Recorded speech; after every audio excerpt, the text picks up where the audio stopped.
So coming to myself, I'm Yashwant. So me and my brother Ashwin, we are the co-founders of the brand called the Thick Shake Factory. We are in the food and beverages business. So coming to myself, I'm born and brought up in Hyderabad, and so is my brother. I'm like most of the startups founders. I'm also an engineer and an MBA by default. So don't ask me why I have done the engineering or done management. So it just happened that way. And then I happened to recognize that I did not want to do that. So because I had to do something, I had to figure out. So coming to my family, I mean, it helps a lot setting this context because my dad was always into business. So he was into pharmaceutical manufacturing business since throughout his entire career. So, but he never wanted me or my brother to get into the business because he always felt that he's working hard, so at least we need to enjoy our life. So he never wanted us to be part of the business. So we were kept as much away as possible from the business. But seeing him and my other family, like Mama and all, also who were into some jams, manufacturing, and all those things, has definitely played a major role in me deciding that I want to do my own business at some point of time in my life. So if you ask me, my very very early memories, like when I was in ninth standard and 10th standard, or even lesser than that, my mamas used to have some stalls in Numaish in the exhibition in Hyderabad, the All India Industrial Exhibition. So I used to be behind the counter, and we used to see how the process goes when the person is coming near the counter, whether this customer will really buy or not. So this kind of things has really helped me a lot. So I really enjoyed all those things, like being behind the counter and trying to sell to someone, and whether he doesn't like it. So it was a good enjoyable thing to me.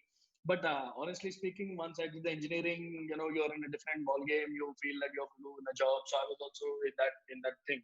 And I worked after my engineering for a year with my dad without going to the US because I was very clear that I did not want to do masters in computer science. Then I was also preparing for my MBA, and then I got into this college called Xavier Institute of Management, Bhubaneswar. Fortunately, even Mr. Kushal is my alumni from the same institute, so that is how we have reconnected here.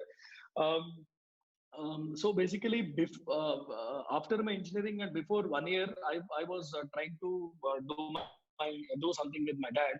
This was in the year of 2009 to 10. So that time, we were in the allopathic manufacturing business. So I thought let us try to do something herbal and try to do something. That time there was no Ramdev Baba and nobody else were there. So I tried to say that we had some supplements for diabetes. I thought, okay, we can sell it, and so I used to go to doctors' clinics and try to sell them, and people were just asking me to get out of the clinic, so I had to wait for 2 3 4 hours and just for like 2 minutes, and they said, "Arey bhai, tum kal aa jao." That is how it was.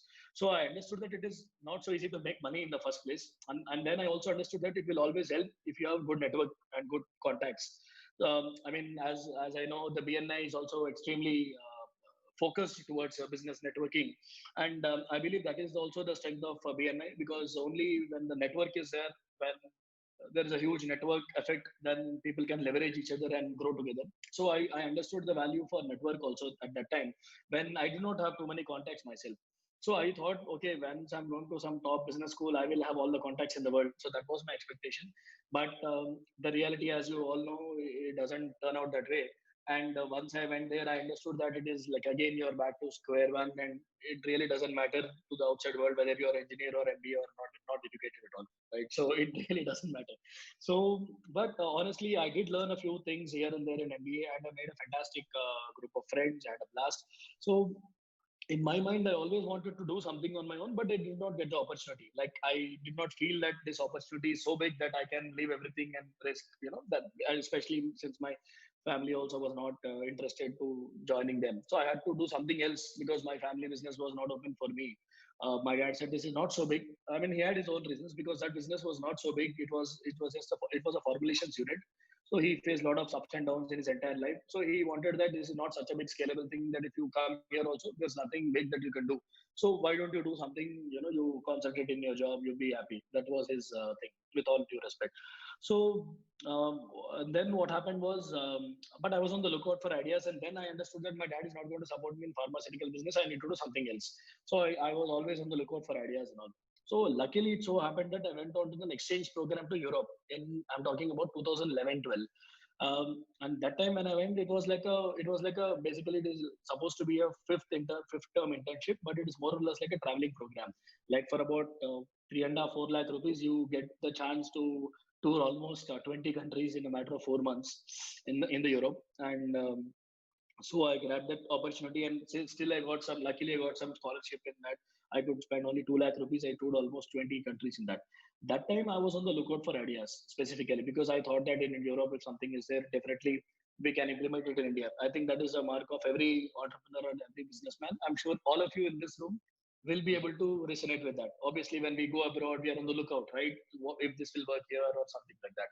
So in that context, I went to a milkshake parlor in the US, in Belgium, and I went to have a milkshake, which was a thick shake. The temperature was like -2, -3 degrees, and people were queuing outside the shop, and it was so thick. Then I understood that this product is not available in India, right? And when people are queuing up for it at -2 degrees, of course it will work in India, 40 degrees, 30 degrees, 45, 50 degrees, right? So it was a no-brainer for me. But obviously, I had no idea that how I'll be doing the shake, or because I'm not a food and beverage guy, nor I'm a chef. So I'm also a very normal person, like a typical entrepreneur who doesn't know anything but who wants to get the things done, right? So like all of you guys. So that is how it was, and I felt yes, definitely there's a very big opportunity here. But then once I went back to my college, you know the placement and all those things were followed, and then I got placed in. I mean, today I landed from Europe. Tomorrow I got placed, and I did not have the time to think. Also, I got placed in Tata Consultancy Services. I never wanted to join TCS, but unfortunately or fortunately, I got placed in that company. So, and then then I started the job. So then I told my dad that I don't want to really join this. So he said, nothing doing, you have to join. If you're on your own, you at least work for 2 years. बाद में देखते हैं, or whatever happens. So I thought, okay, in my worst case scenario also, let me work for 1 year. In the meanwhile, I'll start trying for ideas. अगर कुछ हुआ तो let me do it something. So I was trying several things, but because I had this milkshake in mind, I was doing a lot of market research. Like I used to go to the malls. I used to see who else is selling juice shops or shake shops. That time there was no Starbucks in India also, so there was no milkshakes in India except Cafe Coffee Day. There was no Cavenders also. So there was only one guy who was selling, one or two guys who were selling like Big Chill Cafe in Delhi, and these guys had really thick shakes. So I thought, yes, the product is not there, and nobody in India is doing it. At that point of time in India, the milkshake definition meant you take a glass of milk, you put a flavor of butterscotch ice cream, and to top it off with a scoop of vanilla ice cream. That's it. That is a milkshake. And the price point of it was 30 rupees, 40 rupees. That's it. And so then I started researching, did anybody else do this in the world? Or, then I started taking other companies as inspiration who has already done it. Then I understood that Starbucks is also nothing but coffee. And he has just taken one coffee and has built a huge billion-dollar company around it. So similarly, KFC is selling nothing but burgers. Pizza, Domino's is nothing but selling pizzas, right? So then I understood that any idea that we can take, if you really scale it up, that is, you can make it really big. So it is not like a small product or something like that. So I had the vision that my product is not there in India. You get this product, it will sell. But if you make it big, like if you make it 50, 100, 200 stores, it will become bigger. But if you open one or two stores, there's nothing going to be coming out of it. Then, I mean, I also happened to be fortunate enough to listen to some great entrepreneurs. Like I had the chance to meet Mr. Fanindra Sama. So during my MBA itself, and that stuck a very big note with me. So he was the founder of Redbus. So I'm talking about 2010, right? So that time, except Redbus, Flipkart, Snapdeal, there was no other startup in India. So these guys were very big for us. It's not like we had billion-dollar companies like today. So that time, this guy was very big. I mean, funny, today he happens to be a very good friend of mine. So that time he came to our college and he said that Yashwant, I mean, he didn't tell me he addressed the whole class. He said at any point of time, there are 6 billion people in the planet. At every second, minimum 3 billion people are, sleeping and 3 billion people are awake. Every second, there are 3 billion ideas floating around. At least 1 billion ideas floating around in 3 billion people, at least every second. So you multiply by 24 hours into 1 year, there are trillions and trillions of ideas. So if you think your idea is unique, you're a fool. So whatever is idea, someone will have it. So you get to idea, you have the execution. That is what it is important, because idea is only 1%, execution is 99%. So I understood this and I thought, okay, let me do it. So I also was clear from day one that I will do entrepreneurship and not business. Because I also come from people who, my dad is into business, my mama was into food and business. So a lot of times what happens is once we start a business, we become business and we are at the risk of being stuck in that SME trap, we call it, right? The small and small, micro, medium enterprise. So it is one thing to earn money, that is business. It is another thing to become an entrepreneur. So I wanted to become an entrepreneur, as in you do it at scale. Matlab, for me, I do not want to earn some money. Matlab, it is not a income substitution thing. Like instead of earning 1 lakh, 5 lakh, 10 lakhs per month, you create something. It's okay even if I don't earn any money, but you create a big empire, right? So I was very clear that was my vision and my dream. Let me put it this way. And then during all this time, a lot of market research was being done and all. Then I did not know how the hell I'm going to make the thick shake, but I got the space. So I started, as all of you are Gujaratis and are extremely good acumen business people, you will understand that people will think that entrepreneurs are risk takers and fools. But as you know, we are very, very risk averse. So wherever we see that the risk is very little, only then we go. Matlab, unless and until our mind, we are clear that we will not lose money, only then we will enter the business. I think most of the people are like us. But outside, people will think that we are risk takers. So honestly speaking, I'm also not a risk taker that way. I could clearly see the opportunity, and I knew that there is money to be made because I did a lot of research with more than 50 to 60 juice parlors. I found out that everybody in a good mall is making minimum of 8,000 rupees a day, 5,000 to 8,000 rupees a day, which is 2.5 lakh rupees. So I knew that with a very, very mediocre product, without any USP, without any differentiation, if someone is able to do 2.5 lakhs of business with a good product, at least 3 lakh rupees business, I should be able to do in a good location. That was my risk appetite. So once I got this facts, like because I went to a lot of people, I found out myself. I was sure that once I put with the good branding, it will sell at least 3 lakh rupees a month. That was my initial projection. Then I got a space in a mall, and then I took a personal loan and whatever, I arranged the money, and we started the business. In the side, because this was just a single it was just a single counter, I had a lot of time, so I was also trying to do some other business in the field of technology, right? So I was on one hand going to this counter every day from morning 10 to 10 in the 10 a.m to 12 a.m, and then again on the night I was trying to do something else in the technology field of renting some tablets and without internet. That time we had 2G internet. I'm talking about 2011 12. So luckily for me, from the day one, the sales were fantastic. So this is my lucky thing. So how I would say is that I understood that I have to be very different from the product. So what I did was everyone in the market, whatever they were doing, I saw. So people were using some quality walls ice cream, have more from Gujarat, the Vadilal, again from Gujarat, and the quality walls. So all these ice creams were there. So I understood that if everyone can use the same ice cream and do the same recipe, tomorrow anybody can do the business, right?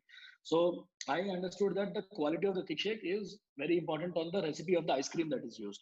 So even before I started the first store, me and my brother, so now when I was doing all these things, my brother also said, he's 2 years younger to me, he said I will also do it, I'll not take up the job. So both of us were doing together. So we understood that the recipe of the ice cream is the most critical thing for the quality of the thick shake. That is the insight that we have gotten. And then we went to a lot of ice cream manufacturers and said, "Hey, we have a recipe." So luckily, see, my brother had worked in Amul, so he had some contacts. And my dad also, actually, he's from the first batch of Irma. His classmate is one of the MD of, he's the MD of Amul right now. So we, again, it's all luck, and without this contact, I could not have done it, right? So we could get some access to some people, and then the R&D, the people who can do the, as a consultant, some people had worked with us to make the very, very premium quality of ice cream, because right now I mean that point of time our volumes were very less. So when we went to the normal ice cream manufacturer, nobody will give you the customized recipe, like, right? So he will say, I'm in the business from 30 years, whether you want to take this or leave it. You're ordering me 100 bulks, for example. I sell 10,000 bulks a day, so I don't need you, right? That's a typical mentality. So somehow we went and convinced, we have some recipe and we want the ice creams to be manufactured from this recipe only. And because of that, our taste was the best. Like nobody in the market were able to give our kind of quality or taste. And people started coming. So from day one, we were having almost 20,000 sales, 18,000 sales. And luckily for me, operational break-even was happening right from the first day. So I was expecting that 3 lakh rupees per month will happen. And we did more than 5 lakh rupees of sale, 4.5 lakh rupees. And then it went on. So after 3-4 months, I understood that okay, this actually is an idea that is really working. And it is not just in my brain. Really, people are liking it. People are actually coming, and there is a lot of demand for this. So then I started expanding. So me and my brother, we thought, let us and at the same time, my other business was not doing well. I tried a lot, but it failed spectacularly. So after 1 year, I decided that let me concentrate only on this. This is something in hand. Let me try to, again, as I said, I'm risk free. So let me try what to try to put my efforts on something that is working rather than on something which may or may not work, right? So then for the first store, my rent was very high. It was almost 1.2 lakhs a month in 2013, which is pretty high. But for the second store, I could find a store wherein I was paying a rent of only 30,000 rupees plus some minimal revenue share. So my luck was so good that in the first 3 4 months, people started coming like crazy to that store, which is a drive-in in Hyderabad. And we were doing sales of first month 4 lakhs, 5 lakhs. Then we reached sale of 10 lakhs, 15 lakhs, 18 lakhs. And I was paying rent of only 30,000 plus some minimal revenue share. So then I understood that I should not do the business in the malls because the malls are paying so much of rentals and there is no money in the malls. So I started focusing on high streets. So then we slowly built it. So from day one, we had huge number of franchisee inquiries, but we were very scared, to be honest. Why we did not, like a lot of people say, oh, we don't give franchisee. So we also were not giving franchisee for 2.5 3 years. Why mainly is that we were scared that if we are having 5 stores, 6 stores, then if someone will come and open 50 stores in the same brand, how do I fight him in the court, right? So that is the fear that you always have initially when you're starting. So we did not give any franchisee for almost 2.5 years. Then we gave one franchisee after opening almost 20 stores. We gave one franchisee. We ran it for 6 months, 8 months. Then we understood that the model is there. Then we built this franchise model. So why we got successful in franchising also is that I tell you. So in 2014, 15, at that point of time, nobody, I mean, very, very few brands in F&B were doing franchising. Even if they were doing, it was very intransparent. Like, for example, if you call an F&B brand owner, someone will say that, the best brands in the market. So for one person, it will be like 50 lakhs. One person, it will be 20 lakhs. Another person it's 1 crore, depending on the other person's purchasing capacity and how much money you are having in the pocket. So we said, so then I saw what is the best practice in the world. So the franchising industry has originated in the US, and I studied in and out what was happening in the US, like how KFC, McDonald's, Subway franchise, right? So then I understood that everything is clear cut. There's nothing to hide. There's no business secret here. If someone wants to partner with you, we need to know about your business. It is very logical, right? So then I said, okay, boss, let's make a PowerPoint presentation. Whoever is calling for franchisee, I'm going to send this, right? So there is transparency. Matlab, whoever calls, this is the franchisee fees, this is the equipment, this is XYZ, whatever it is. So people started gaining trust, right? So whether it is Yashwant or Ashwin or whoever is there for Thick Shake Factory, these guys are transparent, these guys are clear. Whatever it is, business is again a risk. There may be loss, there may be profit, but at least these guys don't have the bad intentions. They are not looking to dupe the people and run away anywhere, right? So that like that we establish the credibility. Whoever is coming, we are giving the same rate. Of course, there may be bargaining here and there, but we said, okay, if it is our family, we'll give this rate. If this is our friends or family, this is the rate. So like that, we are very clear. Because the other brands in the market who are there in the market from 10, 15 years before us also, similar like in maybe ice creams or some other related sandwiches or some other brands, they were very intransparent. Someone used to sell for 20 lakhs, someone else they know would have invested 1 crore in another city. So once they got to know, people used to feel betrayed, right? I paid 20 lakhs, this guy has got for 1 crore or whatever. So we killed that and we said, whoever is calling, whether this guy is interested to take franchise or not, automatically will send an email. Right now, you go to the website and you fill an inquiry, you will get a PowerPoint presentation, you will get an Excel saying this is the franchisee fee. So once people started trusting us, then of course people goes to the outlets and they start doing their own research whether the outlet is running or not, what is the sale. So once people are ready, then they started giving in a franchise model. So it took us a lot of time. So it took us almost 3.5 years to build certain credibility. Then the biggest thing that could happen had happened. So what happened was people saw that okay, these guys are making some money. Okay, there is an opportunity. Luckily for us, Kevinters, which was having only one store in Delhi, after almost so it was almost 2.5 years since we opened. We had about 15, 20 stores, and Kevinters was a whatever 50, 60-year-old brand. The guys who owns the brand, they went and bought over the trademark and they started expanding it. It was a huge hit, and as you know, they went with the bottles packaging and everything, and overnight they started selling 100, 200, 300 stores. So because of that, people started coming more and more to us also, right? So until then, there was nobody in the market except Thick Shake Factory. And in Hyderabad, there was one or two other people who copied us. The first guys who followed us, I would say, rather than copy, was this brand called Makers of Milkshakes from Hyderabad. So initially, only both of us used to be there, like Thick Shake Factory and Makers of Milkshakes. For almost 1.5, 2 years, we both were the only players in the market. Then a lot of 1, 1, 2, 2, 2 stores started opening in Hyderabad.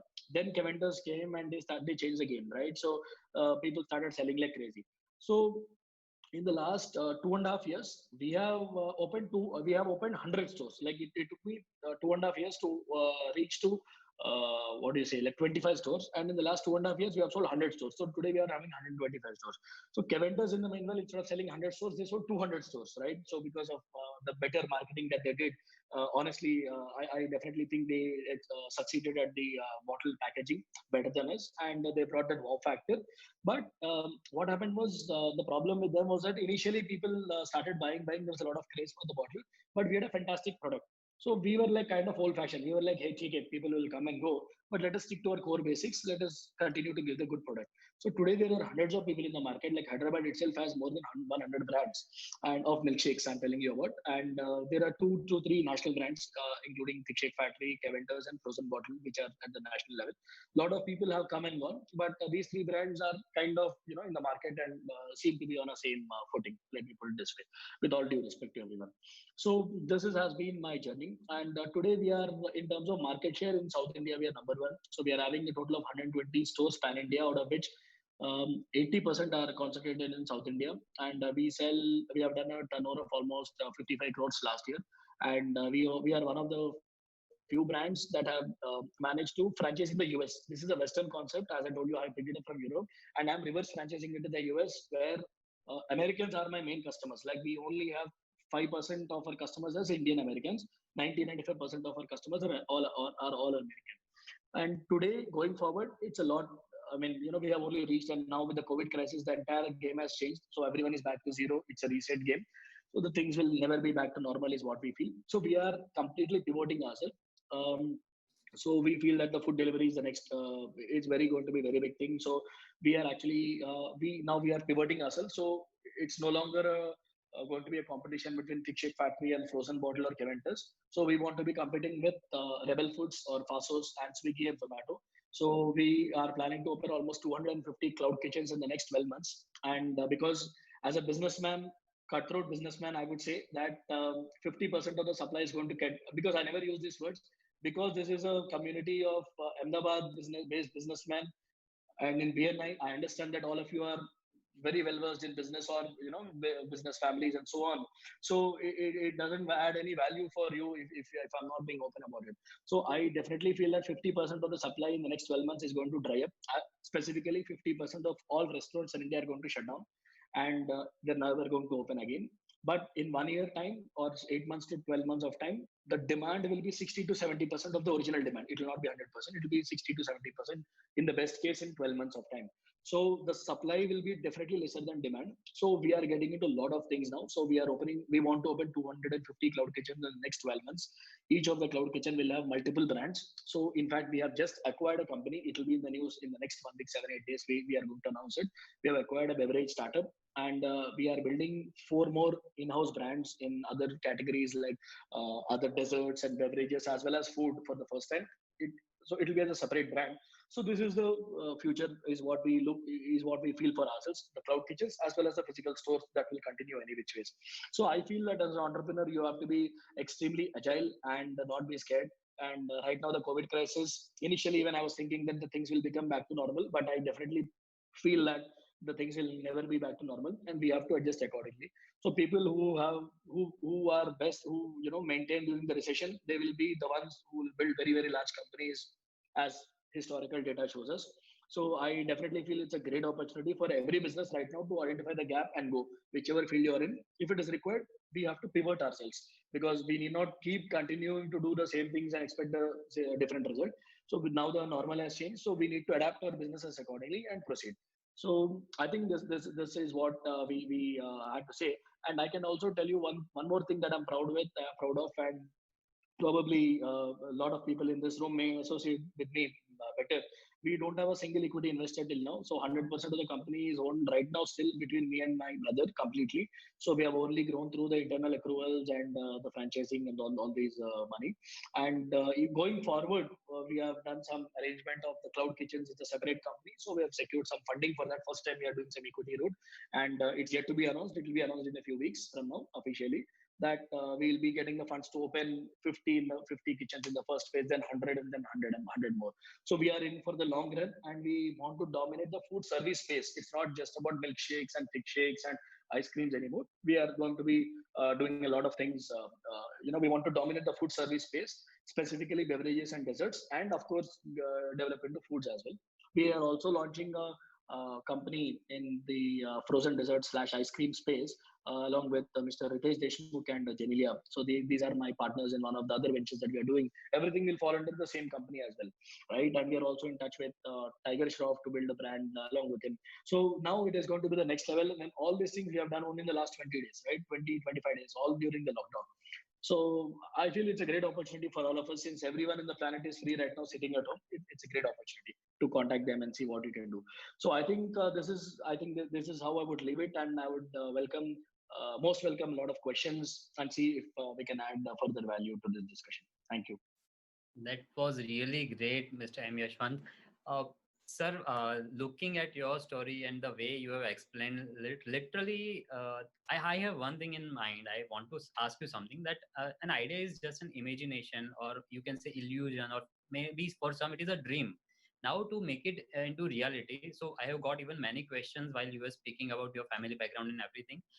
So, like every Gujarati is resembling with your story. So, you have idea, the thing which they have, the question they want to ask is that when you told your idea to your family, what was their reaction, and how you could come with, from idea to reality, from ones to 50, 100, 120 plus, and now you're doing so much. What was the first reaction when you came up with this idea? What was your family's reaction, and how you actually implemented it? See, first of all, my family, as I told, they were receptive. So I would consider that it is a very big achievement, and I should really. I'm blessed. Me and my brother are blessed that my parents are so supportive. So they were always willing to listen in the first place, whether they said or not. They never dismissed our ideas at any point of time. So they were very much willing to listen, and they were like, "Okay, why don't you try it?" And they were very positive. But my dad, as I said, he was scared practically that what if this guy leaves his career and comes and the business doesn't take off. That was his fear. So I made sure that I assuaged his concerns by making sure that I took some loan on my capacity, and I needed almost 18 lakhs of initial capital. 12 lakhs I could manage to raise it by myself. At that point of time, 18 lakhs was a very big money for me, honestly. And 12 lakhs I could raise, and then I did not have money to pay the deposit. Then I went to my dad, right? So, and I could get the space also. See, again, I got the space because of my best friend. He owns a mall in Hyderabad. That is where I got the space. It's called Manjira Mall in Hyderabad. So it happens that, see, without luck, there is no business, as all of us know. Definitely, you need to have some luck or destiny or whatever you call it. So because I tried in other malls, nobody were willing to give me spaces, right? For a new brand, nobody will give you a space. So because it is my best friend, he trusted me. Him and his dad trusted me that of course there will be commercials. Nothing is free, but they gave me an opportunity to prove, saying that, hey, this is the space, you have to pay rent. If you can pay rent, well and good. And once I had the space, then it was easy for me also to convince in my family, because this mall was supposed to become a very big mall in Hyderabad, and we thought the footfalls, everything will be great. So it was easier for me to convince to my family that, hey, we got space in Manjira Mall, definitely footfalls will come. Every guy is doing 3 lakhs. Why will I not do 3 lakhs at least? So it was easier for me to convince, right? So that was it was. And I see, I mean, my own brother, who's Ashwin, is 2 years younger to me. I never imagined that I will do business with him, right? Honestly, I never imagined in my life. But it so happened that I'm the ideas guy, to be specific. I'm the guy who talks more, but Ashwin is the doer. So luckily, it happened that Ashwin and our combination has really complemented and succeeded with each other. So as you rightly said, it is one thing to talk about it, one thing to dream about it, but you need to have a very specific set of operational skills to get them into action, right? I mean, I can tell you an idea that let us invent a flying taxi service, but how the hell will you do it? So the guy who does it is Elon Musk. Everyone else is like me and you, right? So that's what I'm talking about. So along with my thing, my brother Ashwin really complimented me a lot, and that was, I feel, a very big chance for our whatever we have been doing. Okay. So we have one question from one of the participants. Mr. Nehal, I am unmuting you. You can ask your question. Yes, Mr. Nehal, go ahead. Hello, Yash. How are you? Hi, Mr. Neil. I'm good. How are you? Yes, that was very interesting to know about your journey. Now, I would like to know what would be the franchisee model for, let's say, Like it would be for a particular state or it would be for a particular city, or how would you define that? See, we have different franchising models. So, as I said, for the Thick Shake Factory, it will be specific to a unit franchise. And again, we have a master franchising model also for a specific state. In fact, since all of you are sitting in Ahmedabad, in fact, we had opened a couple of stores in Ahmedabad before. I don't know if anyone is here is aware of it or not. And we have had a very bad experience. So, what was happening, to be very frank, I don't know if any one of you here may be related to my franchisee, or maybe he's also sitting on this call. I don't know, but what actually happened was that we were doing a huge sale, like we were doing almost 7 lakhs, 6.5 lakhs, 8 lakh rupees of sale. But this guy was showing us only 2 lakh rupees of sale, right? So he was not doing the royal. I mean, we had so many things, but as you know, how the people are in, I mean, people from Gujarat are the smartest guys, as everyone in the country, in the world is aware of. So it was very difficult for us to control the systems in Gujarat. Everywhere else, we did not face much problem, but in Gujarat, we did face the problem, and finally we went into some legal dispute, and then we shut that down, right? So because the brand was being compromised, and this guy was doing his own manufacturing of ice creams, and he started procuring his own ice cream from cheaper dealers. So actually, our model is in such a way that the ice creams, everything is supplied to us by us, but what we supply is in a very, very competitive rate. Like, only then it will succeed, right? So for example, if you're getting quality walls ice cream for 100 and I'm giving it to you for 90, then you will buy. But if I'm giving it to you for 140, of course you'll not buy from me. So I made sure in such a way that I'm giving it to 85. But this guy was, they wanted to get it at 60 or 50, and they did whatever they did. So uh, that is the reason why there is a very big risk in the franchising model. However, currently for us, I mean, not only Gujarat, we face this problem in Tamil Nadu also in one or two stores. And we took some, so initially we were also a little indulgent, and then we became very strict because the brand was being compromised, and people who go to the customer, if they find a bad quality, they will never come back, right? He doesn't care whether it's a franchise store or company store. So Okay. in light of that, we took some tough decisions, and we shut down a lot of stores. Okay. But yes, we are open for unit franchises as well as master franchises. If I Okay. can So answer your question. basically, yes, what I want to say is that I am into a very unique product called Invisible Grills, and this is a company which is based in Hyderabad only by the name Okay. of M Space. M There's space. a company called M Space in M Space. So Okay. we Okay. have taken their franchisee. So I am basically a master franchisee for Gujarat. Okay. So this has really put a very good trust in people in Hyderabad. So I thought since you are from there, so we can just see and work out if something can work out with this.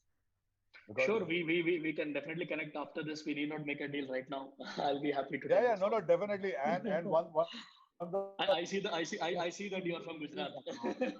yes, So, yes, I've taken the super franchisee for this company called M Space, Awesome, awesome. and Very, very glad so to hear that. what we'll do is, importer once manufacturer we for are this product. done with the Sure, we'll be more than question, happy to connect this after the call. yeah. So Yeah, once we are done with the question answer, what we will do is we will get a way how we can connect with you.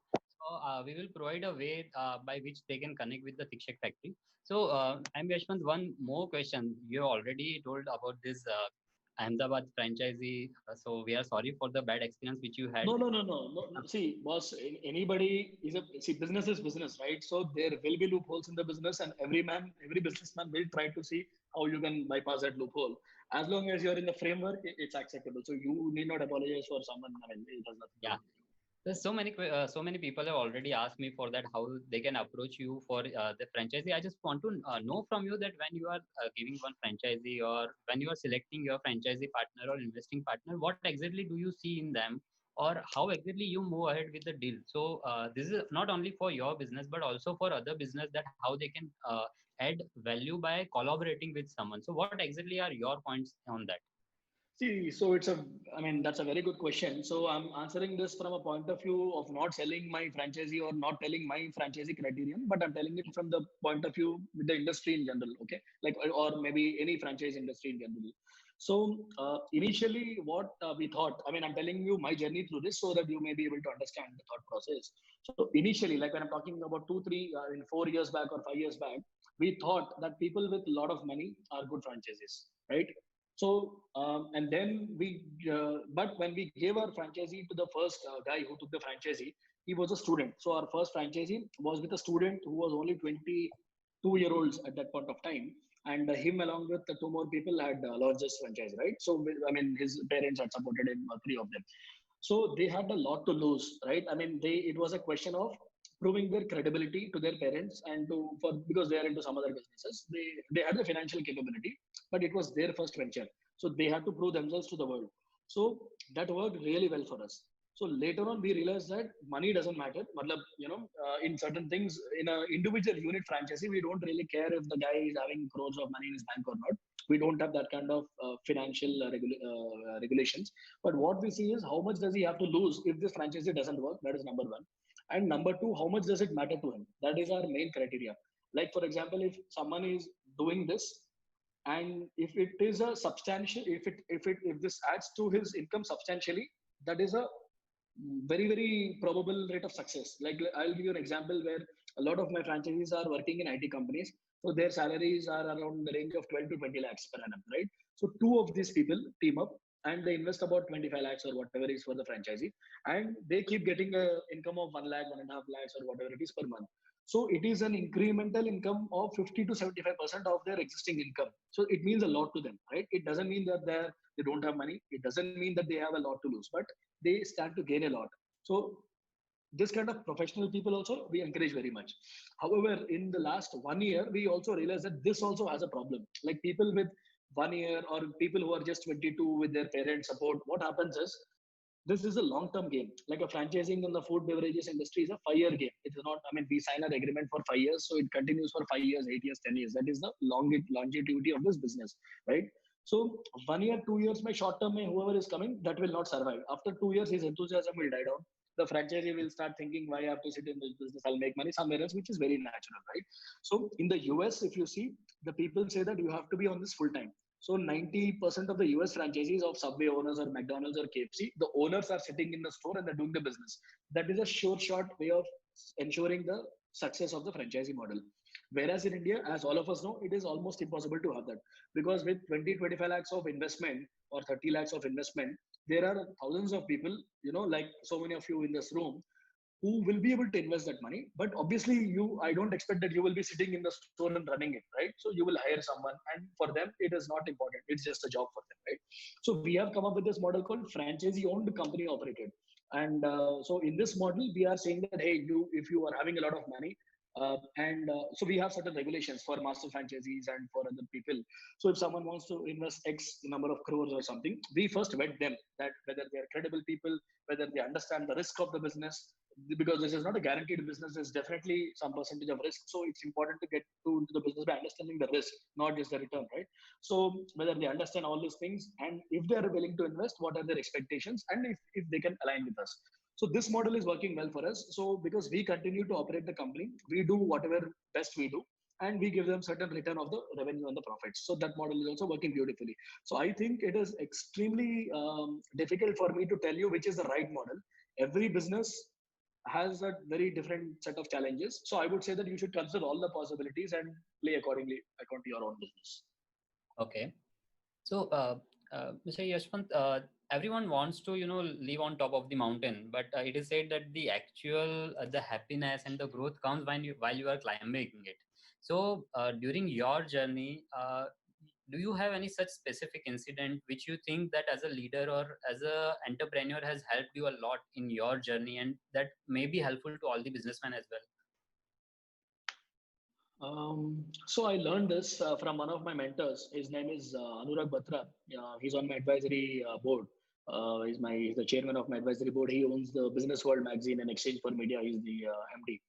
What I learned from him is to succeed in life or in business, you just give without having any expectations, right? So that was a very critical insight for me. So like a lot of times people request your help, you help them without expecting anything in return, right? So that will always give you a lot of goodwill, right? And if you really want it at some point of time, you can always use it. But when you're actually helping someone, you don't really expect anything. Like, just because you help me, I'm helping you. No, you ask me something. If I can help you, I'll help you. If I cannot, of course I cannot. But if it is in my purview, I will definitely help you, right? So that will be a lot. And whenever I have applied that, it gave me some very good results, right? And for me, one of the most satisfying thing in this whole thing is that obviously, as all of you are business owners, the giving of the jobs. Like honestly speaking, like what value does money have, right? I mean, all of us are sitting in our own homes right now. Nobody of us can. I mean, even if you are having 3,000 crores in your bank or 30 lakhs, you cannot spend more than 30,000 per month in this current situation of COVID, right? So how Yeah. does it matter what is the wealth that all of us are creating?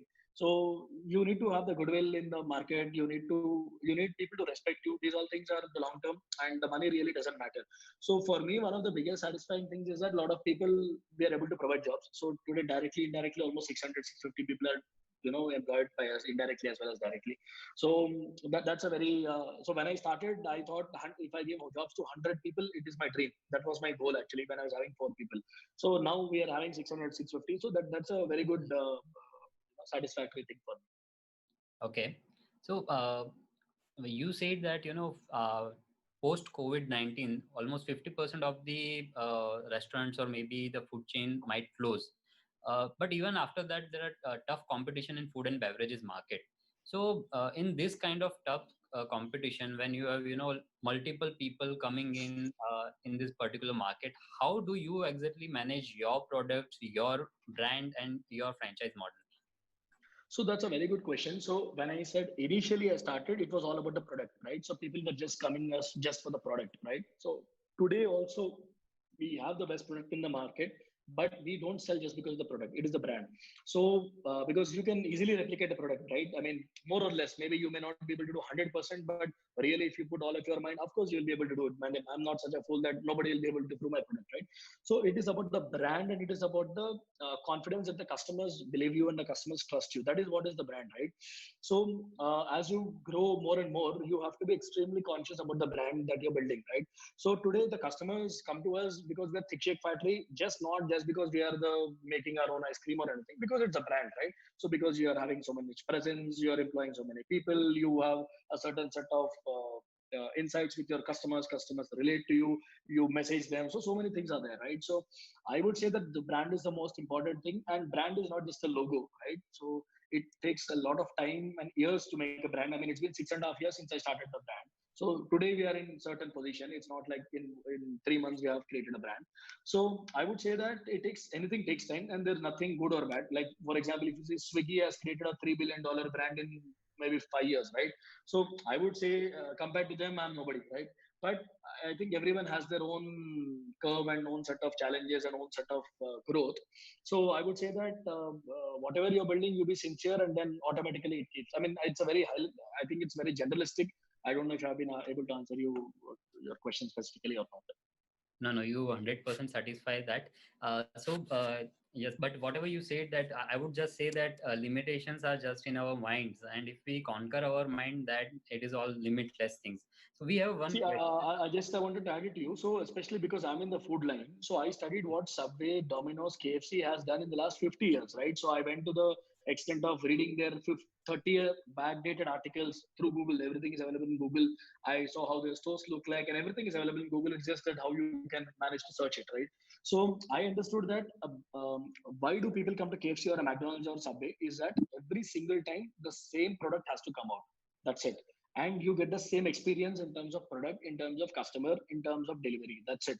So this is how we do it. That is why we manufacture a product. That is why we say the same product has to go everywhere, and we don't have any middlemen in between. So this you get the exact same product. Like for example, if I'm trying to do biryani, maybe if the chef is doing something like because of the quantity of salt, the taste may change. But in the Thick Shake Factory, everything is confined. It is process oriented with machines. So that is why you'll be able to get the same taste every time. That is why consumers are coming back to taste the same product again and again because they already liked it. That's it. Okay, I think Mr. Jaimin, your question has been answered well, of how do you manage to supply all these stores. So, Mr. Yashwant, looking at the way you are speaking and the way you are presenting, you are so spontaneous and so fluent. So one question has come, and that is, we all are from BNI, and in BNI we always have presentations. So this question has come up with us, that what exactly you think is the importance of the presentation, just like if you can guide people, because you might have, you have done MBA from XIMB and many other things, and you have been presenting so many places. What are your expectation, or what exactly do you think is the importance of the presentation? So presentation is definitely important, but I think it is just for starters. So for you to gain an entry, the presentation is important. So for example, if you have a fantastic business idea and let's assume you want to reach out to your customer or a supplier or whatever, your customer or an investor, let's assume, right? So the presentation will only, a fantastic presentation will certainly help you to get that meeting. But whatever best presentation you have, you will not close a deal, right? So it has to happen to you. The person who's investing in you will look at you and he'll invest in you. He'll trust you.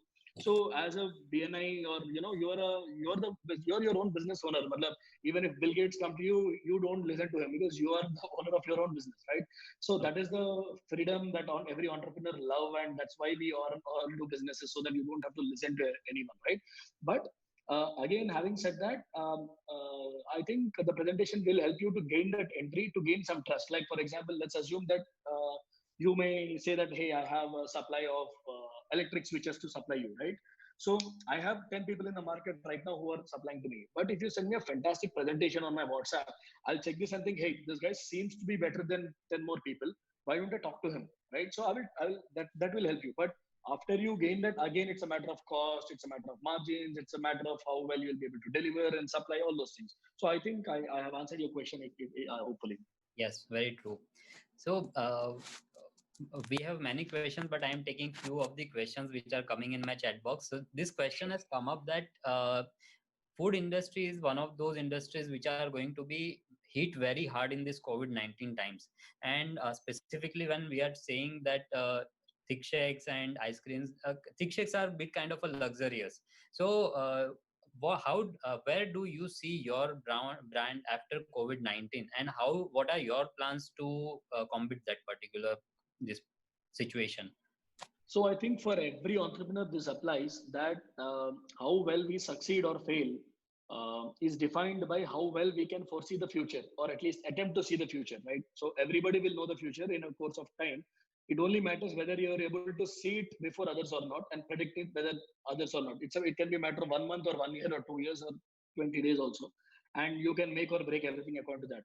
So it is actually today, considering the resources that we have, it is extremely easy. It's just a matter of applying our brain also, to be honest. Because a lot of times we are just think we are all using our internet for watching Netflix and Geo, whatever, right? Netflix and Flip, we are just doing shopping. But just consider that 20 years back, if you wanted to know what is happening in America, you had no way of knowing it. Today, it's available to you at a matter of in a minute, but we don't search it. We are just happy with watching Netflix or YouTube, whatever it is, right? Which is actually customized against for the local market. So Yeah. my point is, we can really use internet as a effective weapon. Like, I'll tell you my specific example. I I mean, I obviously had no clue that this COVID virus will escalate it so badly. But from January, obviously, as you all know, the economy was going down and people were talking that the recession is coming any which ways, irrespective of the COVID. So what I did was I was trying to see what happened in previous recessions in different countries across the world. Okay. So I studied what happened in 1930 crisis in America, in during the World War in the US, in also the other war events in Europe. And I was specifically looking at ice cream industry because mine is a milkshake industry. Obviously, there is no reports that you get out of milkshakes. So I was seeing what happened in the ice creams in 1930s, 1970s, and 2009.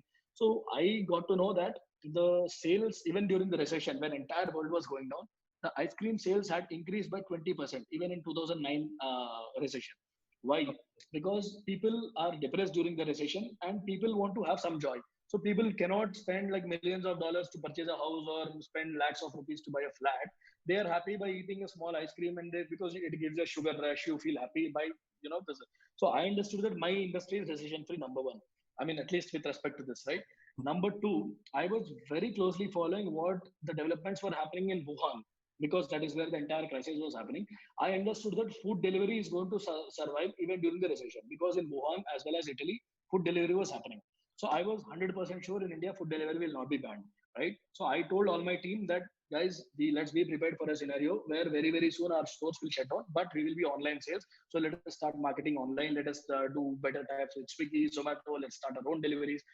Me and my brother told this to our team. Within 3 days, this thing happened. That the lockdown had started. So I thought we'll have at least 1 or 2 months, but even that 3 days gave us a lot of comfort and some time to prepare, to be honest. But of course, India is very different. So right now I'm sitting in Telangana state. About 3 weeks back, a Swiggy guy was found to be positive. So Telangana state has banned the entire Swiggy as well as Zomato for now, right?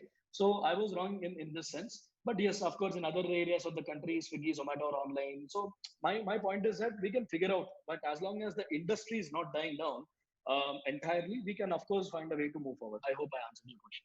Yes, yes. So you said that you are selling online. So are you planning to stick to the Swiggy and Zomato platform, or you are thinking to come up with your own platform like Domino's, Pizza Hut? They have their own platform. So are you planning for any of that? So we are planning to start. I mean, we have already started our own deliveries in certain way in Hyderabad. In fact, in only in gated communities because we felt that's a very good opportunity in gated communities where somebody can order 50, 100 shakes at one go instead of one, two shakes, right? So we have started that.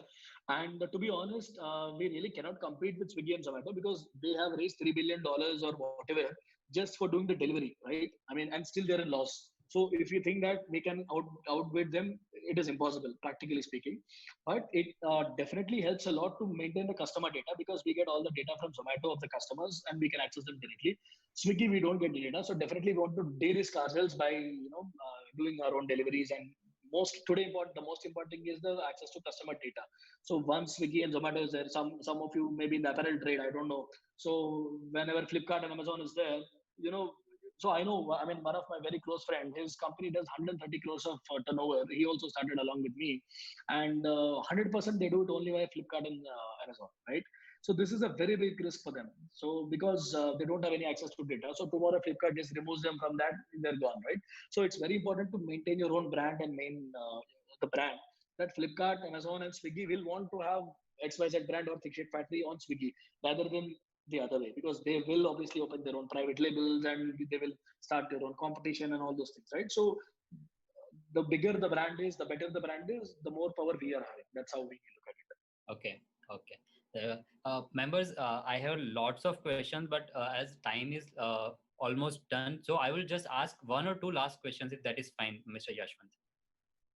Is it Yeah, okay? please. Yeah. Okay. So the question which has come up to me, that is one thing. Right now, we are talking about online delivery. Do you think that the next era, when online delivery is so much in demand, so much popular, do you think that location is going to be of any matter, or like how do you select your locations in this particular time? Can you please? I did not get the question again. So when the online delivery is going to come So up, right are you now, saying? yeah, online deliveries are very much popular, like Swiggy and Zomato. So do you think that location of outlet still matters a lot? So in this particular time of online delivery, how you exactly select your location? See, right now, as I'm telling you, so we are in the process of selecting the locations right now. So in the next 3 months, our plan is to open about 50 kitchens and go on. So right now we're in the process. So we look at the radius. So with this particular location, how much radius can be covered, and does that catchment in the radius be able to cater to the whatever is the demand or not? That's how we look at. We also get some data from other aggregators, also as well as other brands like Domino's and McDonald's. We try to get some data and see how much sales they are doing. So for example, if they are doing 100, we may do 40 or 50, like compared to McDonald's, right? So 30, 40, 50% of their sales, Yeah. if you do that, that's a good case for us. So that's how we try to benchmark.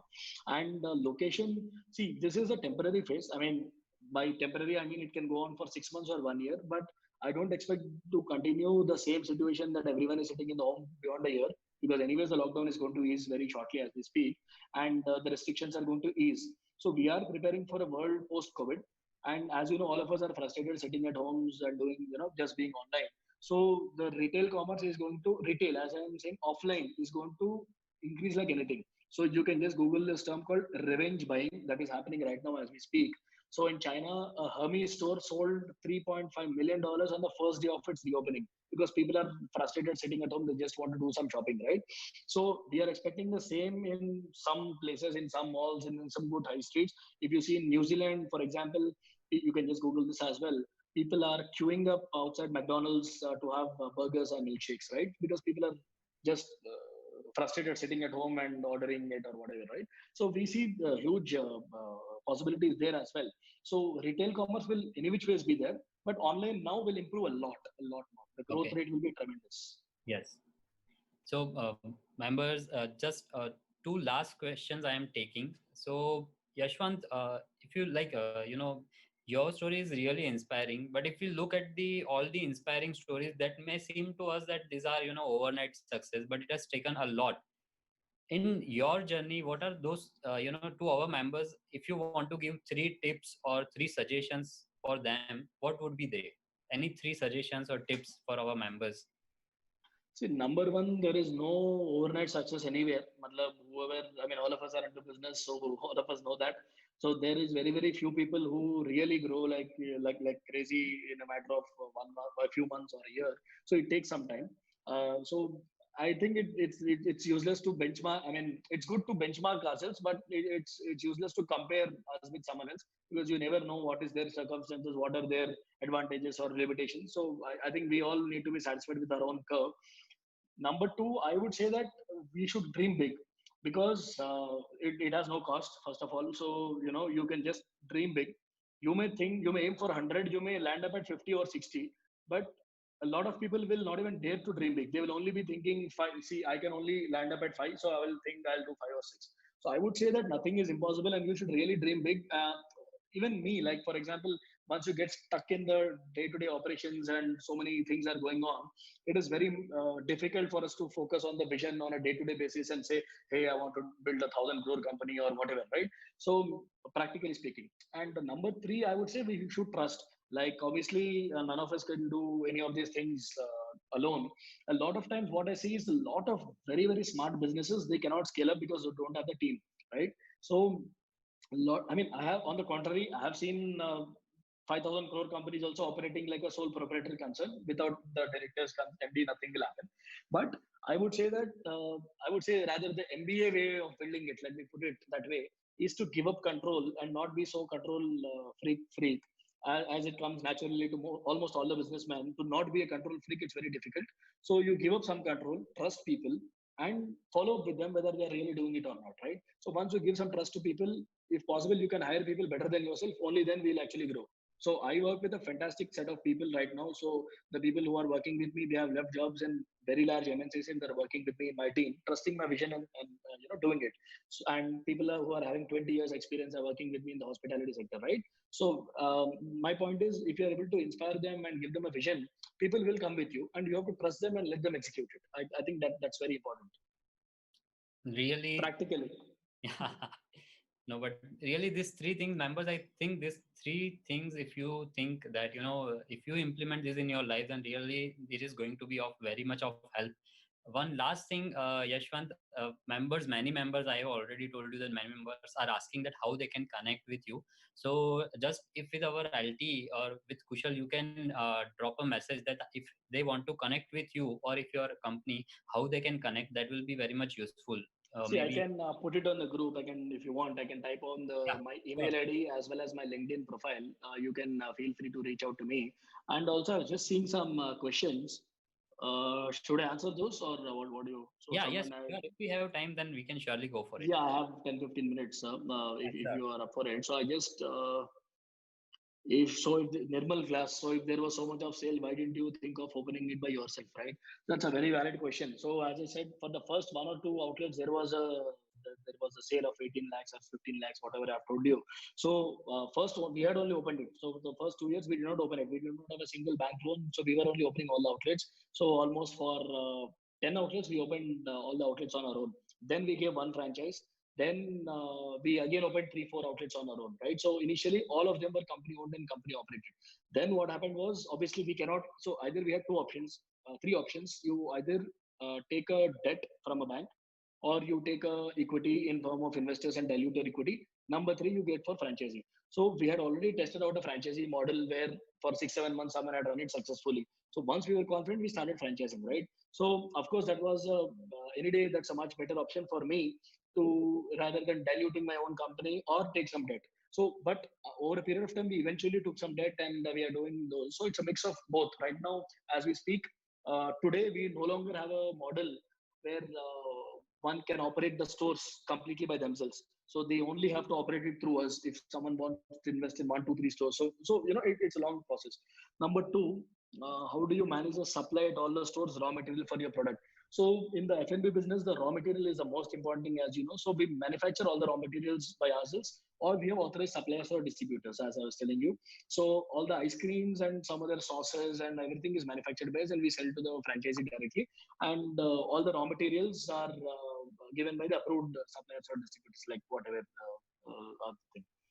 Yeah, I think these both questions I could see. I hope I have answered them. Yes. So, Yashwant, your world, needs dreamers and world needs doers. But we are happy that we have a personality who is a dreamer as well as doer. So, thank you so much for all the insights, all the encouraging, motivating, and also the kind of leadership or presentation. May it be any question, you have answered it so well. And I am 100% sure that all the members have learned something, all the members have gained something in this particular COVID-19 time. So I just would request our president, Mr. Divesh Aswani. Divesh, if you can come and address Mr. Yashwant. Yashwant, that was really amazing. I was actually listening to you like a film story. Honestly, it is more of something that I could, of course, the fact like we cannot deny that food and beverage is always an exciting industry for everybody here around because, especially in Gujarat, we are all a foodie and we see a lot of these stuff happening in Ahmedabad and, it's just wonderful to have you with us.